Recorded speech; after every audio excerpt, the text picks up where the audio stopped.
La brusca devaluación que tiene pensado.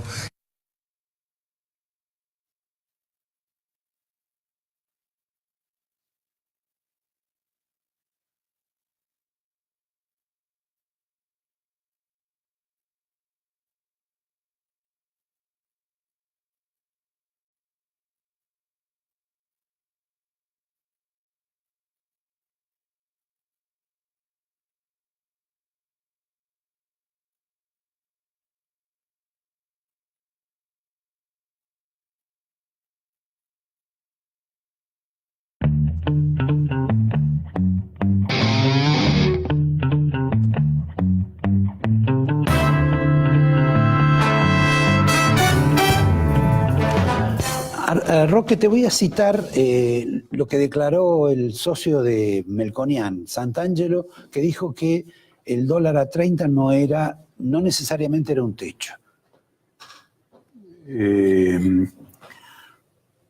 Sí, yo creo que 30 es un valor, digamos, que está reflejando ciertas creencias y opiniones de mercado en este momento, pero yo no me atrevería tampoco a decir de que 30 pueda ser un valor que signifique una apreciación fuerte del peso. Yo creo que no es esa la situación. Creo que si verdaderamente se cumple el programa acordado con el Fondo Monetario Internacional, es un buen tipo de cambio que no hay que dejarlo atrasar. De ahí tiene que seguir acompañando la inflación. Pero la impresión que uno tiene, más que la impresión, la información que uno tiene es que por parar esta corrida cambiaria que hubo hasta ahora, la van a tratar de parar en que no llegue a 30 y que esté ahí no sé por cuánto tiempo, si un mes, 2 meses, ¿cuánto tiempo requiere calmar, mitigar una corrida cambiaria? Mira, cuando uno la ve día a día parece que es interminable, pero no es mucho tiempo, o sea que... pero en términos, un mes, 2 meses. Sí, puede ser 3 meses, digamos.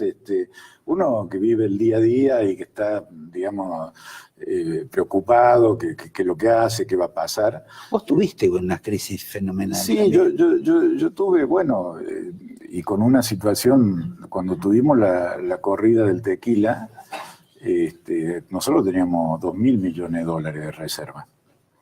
Y estos tienen 23. Sí, no sé cuántos serán. Bueno, es lo que dijo el fondo, ¿no? En términos generales. Puede ser, sí, porque yo la verdad que percibiendo cómo está la situación a como era aquello, da la sensación de que hay mucha más reserva, pero de cualquier manera siempre esto hay que verlo con respecto a la cantidad de pesos excedentes que hay en la economía, ¿cierto? O sea, supongamos en aquel momento no había un exceso de pesos como para que se pudieran llevar los 2.000 millones que nos quedaban, ¿cierto? Pero ¿por qué?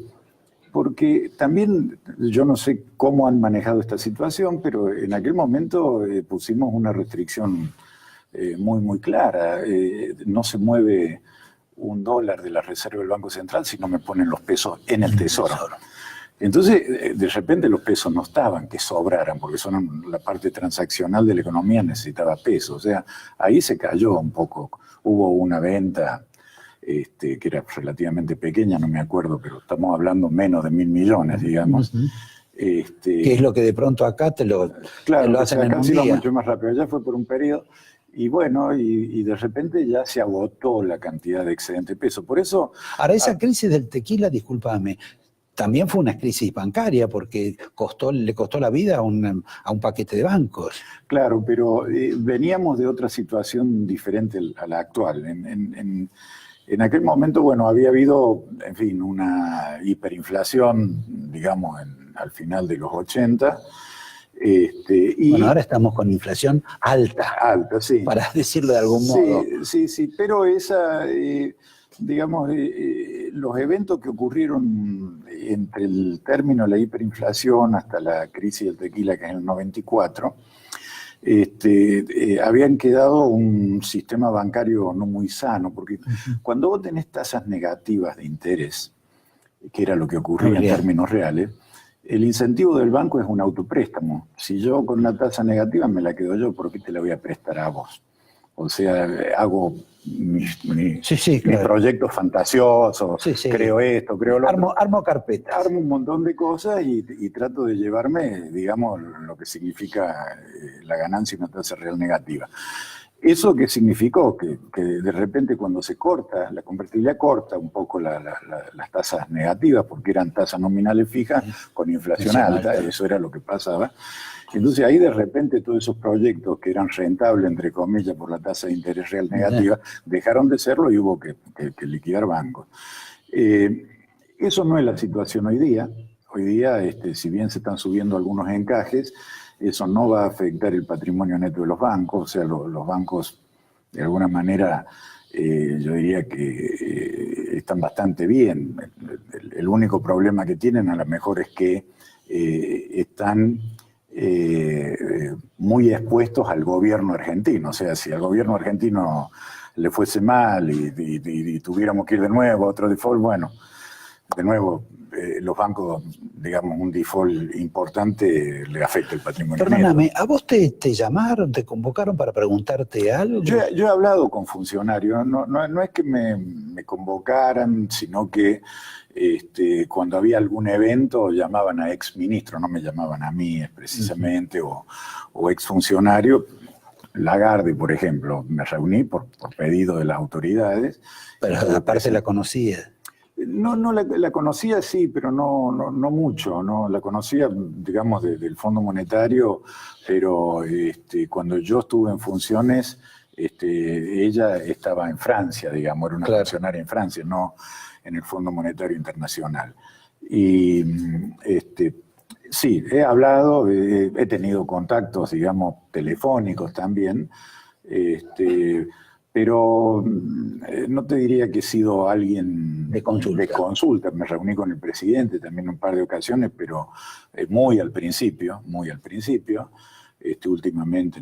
Pero ahora para evaluar procesos que fueron semejantes, inclusive con gente que está hoy en el gobierno y que está en el área económica, que trabajó con vos, que eran, digamos... sí, eran funcionarios tuyos en el Banco Central. Yo sí, incluso hasta mantengo amistad con ellos.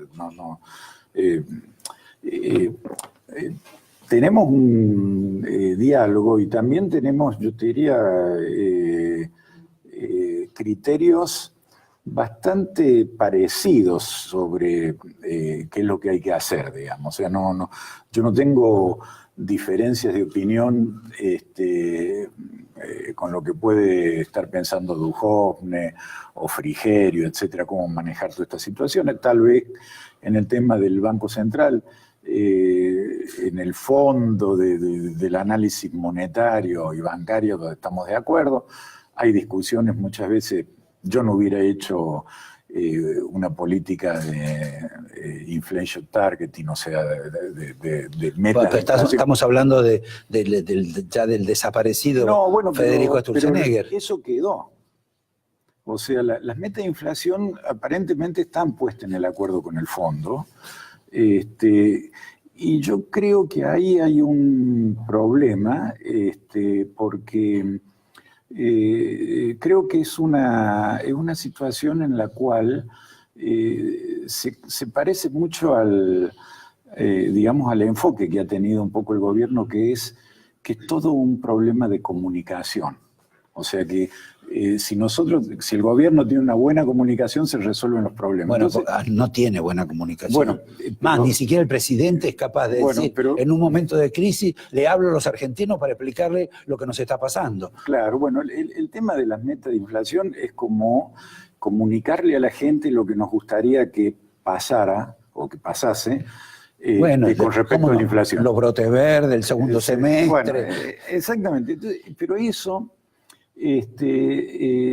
yo creo que no funciona. O sea, yo creo que la gente definitivamente no tome en cuenta seriamente lo que es una meta de inflación anunciada por un gobierno. Creo que los que verdaderamente toman decisiones, los fondos de inversión, la plata grande, digamos, Sí, sí. mira con mucho cuidado la macroeconomía básica, cómo van las cuentas fiscales, cómo están las cuentas públicas, cómo van los acuerdos con provincias, gobiernos locales, políticas de endeudamiento. Ve la letra chiquita y no la tasa de inflación. Ahora esa que letra dice. chiquita está indicando, a tu juicio, que la Argentina está tan mal económicamente para tener una crisis como la que tuvo, para que hubo que perder reservas en cantidades monumentales, para no saber exactamente qué pasa, para estar en medio de una corrida cambiaria fenomenal que eventualmente se puede extender, y para que esté en angustia, en la cama y a la depresión el propio presidente. No, yo creo que no. Yo creo que hay un poco de histeria así en el mercado. Creo que ocurren, digamos, estas situaciones de pánico que no son muy racionales. O sea, yo creo que si uno observa un poco la evolución de las cuentas públicas, me va a decir, bueno, son criticables, no han hecho las cosas tan rápido como quisiéramos, pero si uno ve que lo que está pasando, digamos, en los últimos medio año, digamos, se está notando una diferencia de ajuste fiscal, se están notando intenciones bastante serias de avanzar en este acuerdo con el fondo. Yo creo que... Bueno, pero digamos, el acuerdo con el fondo fue el último escalón pero de la... antes, o sea, cuando ya prometen al Fondo Monetario la reducción del déficit primario, ya lo prometen con un principio de ejecución adentro, o sea, ya estaban trabajando. Por eso este año debería ser Claro. un poquito menos complejo. O sea, y no es imposible de lograr estas metas. Ahora, hay que tener en cuenta una cosa. Argentina tiene que darse cuenta, el sector político, etcétera, que el gasto público va a estar por abajo de la tasa de inflación, porque es la única manera de que esto se resuelva. O sea, la tasa de inflación va a ser un trabajito de licuar un poco en términos reales esta situación, pero eso va a tener que ser entendido claramente. Yo diría, si yo fuese a explicar algo, es decir, señores, Corte Suprema, Justicia, legisladores, no me pidan la inflación pasada porque no se la puedo dar. El país no se la puede dar.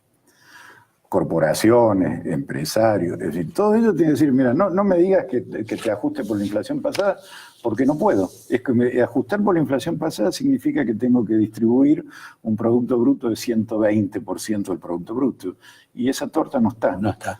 Eso quiere decir que en realidad lo que hablamos antes con Pichetto es absolutamente imprescindible, un acuerdo político, porque si no, no hay forma de que eso lo puedan bajar. Yo creo que el acuerdo político hay que hacerlo, hay que conversar, etcétera, pero no nos equivoquemos de que eso puede llegar a ser algo que se pueda comunicar. O sea, esos acuerdos van a ser todos secretos, nadie lo va a entender. Porque a mí me lo han hecho. Si llegamos a un acuerdo y me decían, sí, Roque, estamos de acuerdo, vamos a hacer esto. Pero ¿sabes qué? Yo ahora me voy con los bombos, me voy a la Plaza de Mayo, hago un lío, y después haces vos lo que tenés que hacer. Entonces, no esperemos que eso vaya a ocurrir, porque así son como se comportan los políticos, ¿cierto? Entonces, probablemente van a ir y van a dar grandes discursos que son inaceptables, la propuesta, pero van a tener que tener un gasto en las provincias, en las municipalidades, en la justicia, en el Poder Legislativo, en el Ejecutivo, en todos lados, que no va a ser la inflación pasada, va a ser menos. Aparte de regalarte el vino, se va a secar la plaza, etcétera. ¿Va a ser tan crítico para la población todo este fenómeno? No, yo creo que digamos, el gobierno ha tomado recaudos para los sectores más vulnerables. Yo creo que los van a contener bien, digamos, porque tampoco es mucha plata, pero si tenés que pagar $1 la nafta especial, va a tener que pagar, y $1.50 también. ¿Me entendés? O sea, pero me parece que no están en esa idea. Y seguimos consumiendo la nafta más barata del mundo, sí, pero, por lo menos hoy. Pero eso no se puede bancar. Eso no se puede negar. Bueno, Roque, me hubiera gustado charlar mucho más. Te doy el vino gracias. de la casa para que comerlo con esa carne que vos mismo fabricás, que nunca mandás ni un lomito. Ya te vamos. Te doy el angelito y veo que has traído un libro. Silvia Mercado, el relato peronista, no sé si lo viste. Este es el del autor, el del personaje que fabricó el relato peronista. No, claro, es la misma autora. El otro libro de Silvia Mercado es Apud, el inventor del peronismo. No, esto es verdaderamente como, digamos, la formación de creencias, digamos, son importantes y cómo el liderazgo político las capitaliza, para bien o para mal. Pero mi visión, digamos, tomando ese libro que lo vi, yo creo que no son las personas, son los argentinos. O sea que si en la década del 40 Perón no hubiera existido, hubiera habido otro que hubiera capitalizado el sistema de creencias que en ese momento estaba vigente. Y yo creo que ella ha hecho un muy buen trabajo, digamos, sobre cómo se van comunicando cosas que hay veces que no son la verdad y que se instalan y se convierten en relatos. En relatos y en creencias que a la larga siguen influyendo. Bueno, te agradezco y yo a ustedes los invito a que estemos en un minuto con nuestro invitado final, que es Beto Valdés, que nos va a dar una visión periodística de esto, quizá menos técnica que la de Roque. Y mientras tanto les digo que llegó la primera aplicación para ahorrar en viajes. Entrá en turismocity.com y compará con una sola búsqueda el precio de todas las agencias de viaje. Mira, por favor. ¿Querés conseguir vuelos baratos? Turismo City compara más de 100 agencias de viaje y te da el precio más bajo. Además, te avisa cuando hay ofertas increíbles para que seas el primero en poder aprovecharlas. Turismo City, paga menos por viajar.